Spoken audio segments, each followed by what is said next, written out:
Bom dia, galera. Eu tô com a Epson aqui 8180, que apresenta o seguinte defeito. Esse aqui é um defeito crônico, tá, gente?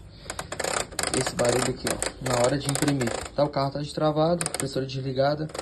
Esse barulho aqui. O que acontece? Se a impressora estiver na garantia, eles vão condenar esse carro aqui, tá? Eles vão trocar o carro aqui da cabeça de impressão, tá bom?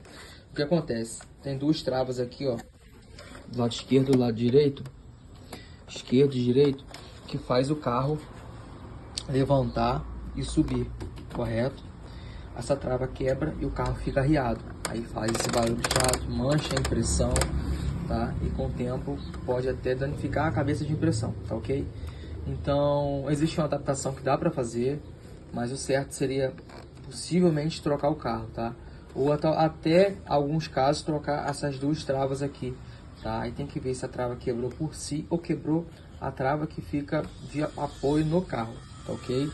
Então, quem tiver uma impressora dessa daí, vai trazer pra gente analisar. É isso.